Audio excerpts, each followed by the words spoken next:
नमस्कार, मैं श्रेया और आप देख रहे हैं बातें यूपी की। मैं हाजिर हूं उत्तर प्रदेश की 10 बड़ी खबरों के साथ। वाराणसी में काशी के घाटों पर इस बार साइबेरियन पक्षियों की संख्या में कमी आई है, जिसका कारण क्लाइमेट चेंज बताया जा रहा है। एक्सपर्ट्स के अनुसार बर्फबारी और तूफान जैसी परिस्थितियों के चलते इन पक्षियों का सफर कठिन हो गया है। हालांकि इस वर्ष 150 जोड़े लुप्तप्राय इंडियन स्कीमर पक्षी घाटों पर पहुंचे हैं। पक्षियों को नुकसान पहुंचाने वालों के खिलाफ वन विभाग कड़ी कार्रवाई करेगा।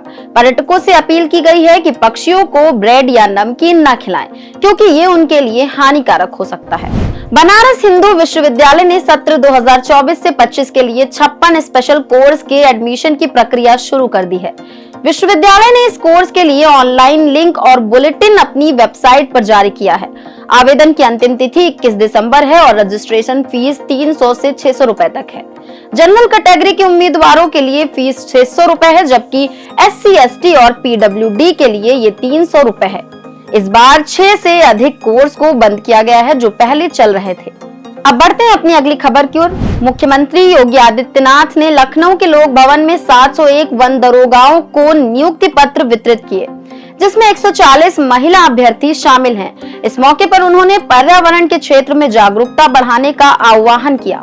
योगी ने कहा कि प्रदूषण से निपटने के लिए वन दरोगाओं को नए प्रयोग करने होंगे। इसके अलावा पुलिस भर्ती में 20% महिला कर्मियों की भर्ती की बात भी कही। मुख्यमंत्री ने भर्ती प्रक्रिया को पारदर्शी और निष्पक्ष बताया और कर्मचारियों से जनता से संवाद करने की अपील की। केंद्रीय माध्यमिक शिक्षा बोर्ड की 10वीं और 12वीं की परीक्षा 15 फरवरी से शुरू होंगी।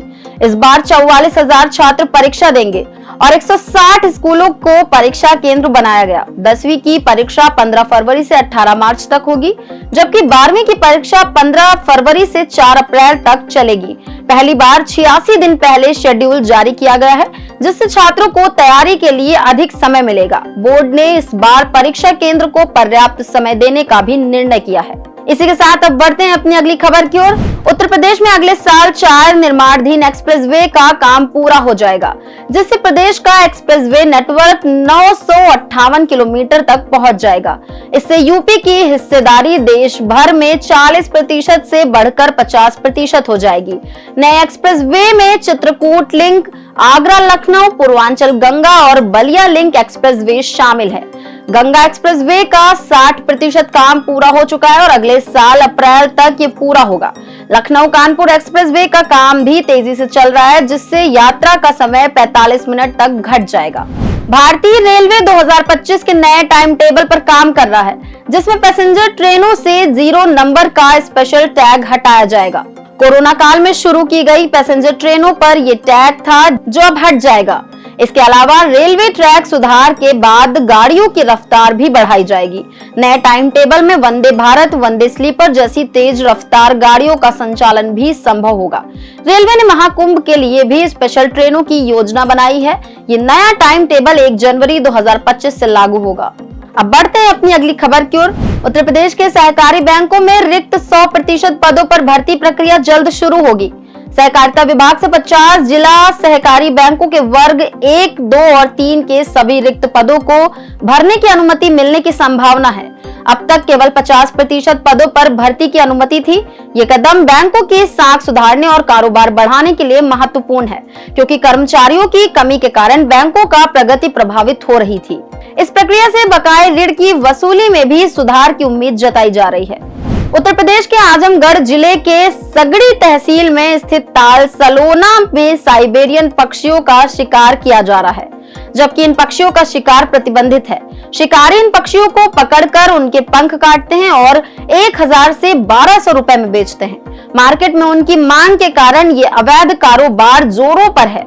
पुलिस ने एक शिकारी को गिरफ्तार कर उसके पास से 5 विदेशी पक्षी और शिकार के उपकरण बरामद किए। इसी के साथ बढ़ते हैं अपनी अगली खबर की ओर। उत्तर प्रदेश में विधायकों की कुर्सियों पर सफेद तौलियों को लेकर विवाद गहरा गया है। इस मामले में शिकायत मिलने के बाद मुख्य सचिव मनोज कुमार सिंह ने आपातकालीन बैठक बुलाई और अधिकारियों को प्रोटोकॉल का पालन सुनिश्चित करने के निर्देश दिए। समाजवादी पार्टी के विधायक पंकज मलिक ने आरोप लगाया कि अधिकारियों को ऊंची सजी हुई कुर्सियों पर बैठाया जाता है, जबकि विधायकों को साधारण कुर्सियां दी जाती हैं। विपक्षी दलों ने इस मुद्दे पर नाराजगी जताई और कहा है कि बदलाव के बावजूद स्थिति में कोई सुधार नहीं हुआ है। इसी के साथ बढ़ते हैं आज की आखिरी खबर की ओर। वाराणसी में ज्ञानवापी मामले पर सुप्रीम कोर्ट में शुक्रवार को सुनवाई हुई। हिंदू पक्षों ने मांग की कि ज्ञानवापी से जुड़े 15 मुकदमों को इलाहाबाद हाई कोर्ट में ट्रांसफर किया जाए ताकि एक साथ सुनवाई हो सके। इस पर सुप्रीम कोर्ट ने मुस्लिम पक्ष को नोटिस जारी किया और 15 दिन के अंदर जवाब देने का आदेश दिया। फिलहाल 9 मुकदमे वाराणसी जिला जज और 6 मुकदमे सिविल जज सीनियर डिवीजन की अदालत में चल रहे हैं। याचिकाकर्ता ने कहा कि इन मामलों में कानून के महत्वपूर्ण सवाल शामिल हैं, जिन्हें बड़ी अदालत द्वारा तय किया जाना चाहिए। तो ये थी दिन भर की 10 बड़ी खबरें। ऐसी खबरों को देखने के लिए देखते रहें और करते रहें बातें यूपी की। धन्यवाद।